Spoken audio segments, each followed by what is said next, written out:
Welcome back dear student. स्वागत है आपका business policy in strategic management E lecture series में। आज अपना जो टॉपिक है वो है आपका RFID टेक्नोलॉजी। RFID को हम बोलते हैं radio frequency identification. Radio frequency identification technology क्या है, उसका हम कहाँ कहाँ इस्तेमाल करते हैं, पहले हम उसके बारे में समझेंगे, फिर हम RFID को डिटेल में समझेंगे। तो सबसे पहले हम समझते हैं, जैसे कि आपने देखा होगा कि जो बहुत सारे डिपार्टमेंट स्टोर रहते हैं जहाँ पे बहुत सारी चीज़ें रखी जाती हैं। एक ही प्रोडक्ट की तकरीबन 100 200 आपकी वैरायटी रहती हैं। वहाँ पे बहुत सारे कस्टमर आते हैं, तो उस समय हमें देखना है कि कोई चीज़ गलत तरीके से डिपार्टमेंट से बिना पेमेंट किए बाहर नहीं ले जाई जाए। तो इसके लिए हम क्या करते हैं, वो जो हमारा ये प्रोडक्ट है उनके साथ हम एक चिप लगाते हैं, ठीक है ना। जैसे आपने देखा होगा कि anti theft hard plastic tag एक चिप होती है, जिसको हम क्या लगाते हैं, उन डिपार्टमेंट स्टोर के अंदर जो चीज़ें रखी हुई हैं उन पर लगाया जाता है। इससे क्या होता है, जब कोई इसका पेमेंट करके किसी सामान को ले जाता है तब इस चिप को हटा दिया जाता है, तो उसको वो आसानी से ले जा सकता है। लेकिन यदि किसी ने उसका पेमेंट नहीं किया तो वो चिप नहीं हटेगी। चिप वो शॉपकीपर ही हटा सकता है, या फिर जो आपका कैश काउंटर पर जो पर्सन बैठा है वही हटा सकता है। यदि उसने चिप नहीं हटाई और वो उस चीज़ को डिपार्टमेंट स्टोर से बाहर ले जाता है, तो इतने में ही आपने देखा होगा कि कोई मशीन चूँ चूँ चूँ चूँ की आवाज़ करके बोलना शुरू कर देती है। इससे वो व्यक्ति पकड़ में आ जाता है कि जिसने वो चीज़ ली है वो विदाउट पेमेंट लेके जा रहा है, और इससे उस व्यक्ति को पकड़ में आने पर शर्मिंदगी भी महसूस होती है। तो RFID का जो मैंने आपको एक एग्जांपल बताया, एक मैंने आपको डिपार्टमेंट स्टोर में बताया, ऐसे इसके बहुत सारे, जैसे एनिमल्स को ट्रैक करने में भी लेते हैं। आपने देखा होगा कि बड़े बड़े एनिमल्स रहते हैं, जैसे आपने देखा होगा कि कोई शेर है, कोई उसका बच्चा है, तो वो किस तरीके से चल रहा है, क्या कर रहा है, कहाँ पे है उसकी मूवमेंट, तो उसको भी वहाँ पे हमने लगा के चेक कर लिया। जैसे आपने देखा होगा डिस्कवरी के अंदर आपको मोस्टली दिखाया जाता है इस तरीके से। तो ये जो RFID टेक्नोलॉजी जो है, जिसको हम रेडियो फ्रिक्वेंसी आइडेंटिफिकेशन चिप बोलते हैं, ये है क्या, इसको हम यहाँ पे समझते हैं, फिर हम आगे बढ़ेंगे। वॉलमार्ट से शुरुआत करते हैं। Walmart known for its operational efficiency was one of the first to use the small radio frequency identification. जो वॉलमार्ट थी, वॉलमार्ट ने RFID की बहुत सारी टाइप्स रहते हैं, उसमें वॉलमार्ट ने कौन से टाइप्स को यूज़ में लिया था, स्मॉल जो आपका RFID है उसको वॉलमार्ट ने इंट्रोड्यूस किया था। वॉलमार्ट इसके अलावा और भी लो, हाई, अल्ट्रा हाई, माइक्रोवेव, इस तरीके से बहुत सारे टाइप्स होते हैं।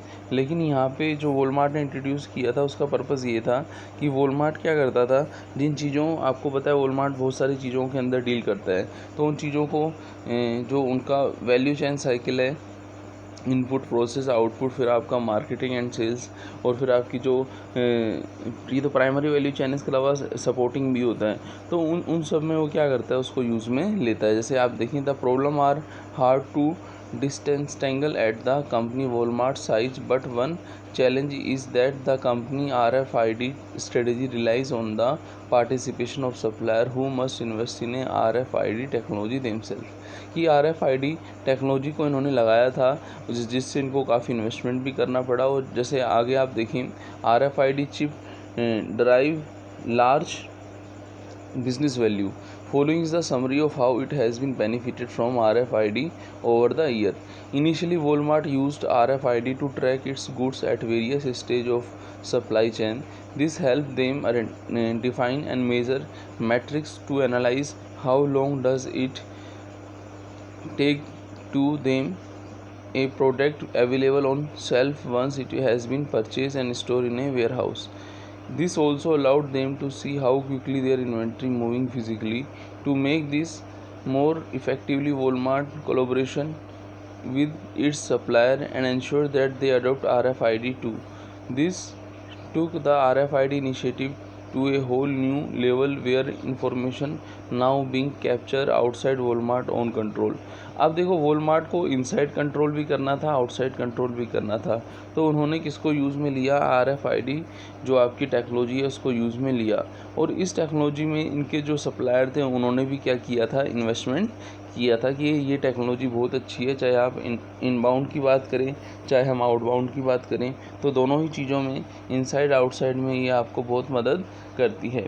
हमने ये जो पढ़ा इसमें आपको देख के लगता होगा कि जो RFID है वो एक तरीके से जो अपना बार कोड सिस्टम है उसकी तरीके से वर्क करता है, ठीक है ना। RFID उसी तरीके से काम करती है जैसे बार कोड या मैग्नेटिक स्ट्रिप जो होती है, जो क्रेडिट कार्ड या ATM कार्ड के पीछे लगी होती है और उसके लिए एक ऑब्जेक्ट के लिए एक यूनिक आइडेंटिफिकेशन प्रदान करती है, ठीक है ना। जैसे आपने देखा होगा बार कोड या मैग्नेटिक स्ट्रिप को जब हम स्कैन करते हैं तो कोई इन्फॉर्मेशन उससे आती है, ठीक है ना।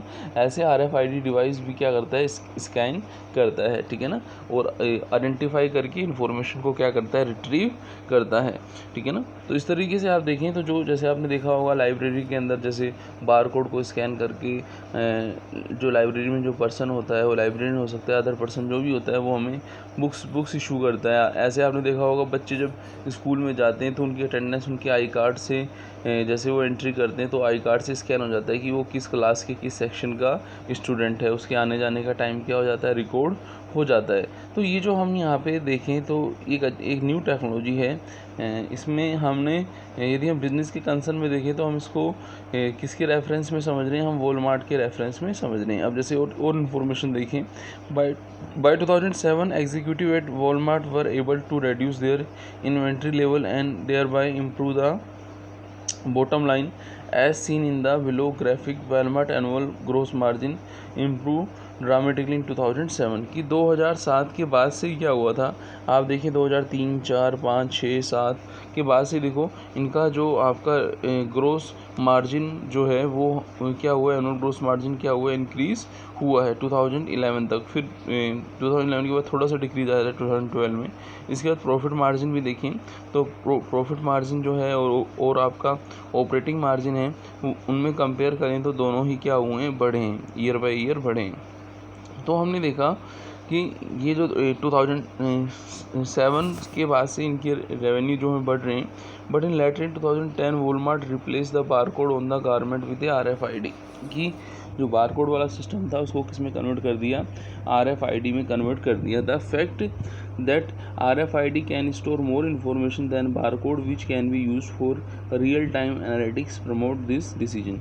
ये जो आपका RFID है वो ज़्यादा information store more information than barcode की बारकोड से ज़्यादा इन्फॉर्मेशन हम RFID में रख सकते हैं।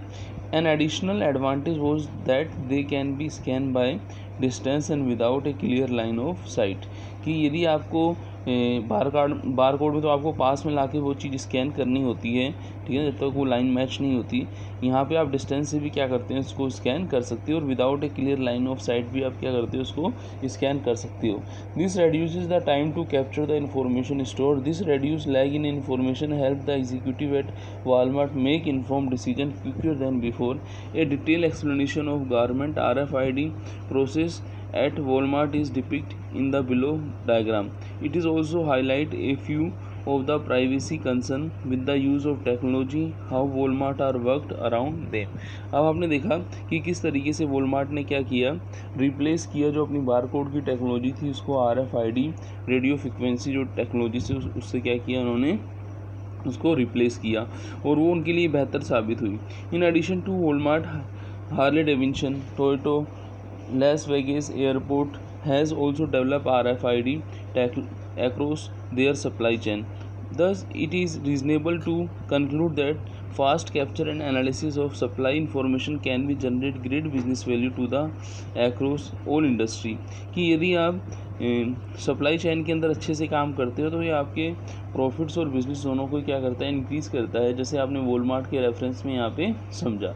अब हम बात करते हैं irrespective of their size but how large a company need to be more invest in this technology is a food for, ठीक है ना, कि यदि हमने इस टेक्नोलॉजी के अंदर इन्वेस्टमेंट किया है तो ये इन्वेस्टमेंट कहीं ना कहीं हमें फ्यूचर में क्या होगा, फ्रूटफुल होगा। एट प्रेजेंट तो हमें लगता है कि इसका इम्प्लीमेंटेशन थोड़ा महंगा है, टाइम कंज्यूमिंग है, लेकिन इन फ्यूचर डेफिनेटली हमें इससे क्या मिलता है, बेनिफिट मिलता है। तो कुल मिला के इस लेक्चर के अंदर जो हमने RFID टेक्नोलॉजी पढ़ी वो कोई नई टेक्नोलॉजी नहीं है, बस बारकोड सिस्टम में थोड़ा क्या इम्प्रूवमेंट है और ये बिज़नेस को बहुत ज़्यादा क्या हेल्प करता है। आप मोस्ट ऑफ आजकल ऑर्गेनाइजेशन के अंदर आप देखेंगे तो कोई भी आपके डिपार्टमेंट स्टोर हुए, चाहे आपके बड़े बड़े मॉल हुए, चाहे बड़ी बड़ी कंपनीज़ हुई, वहाँ पे भी इस इस टेक्नोलॉजी का हम क्या करते हैं, यूज़ करते हैं। तो मिलते हैं नेक्स्ट लेक्चर में। थैंक्स।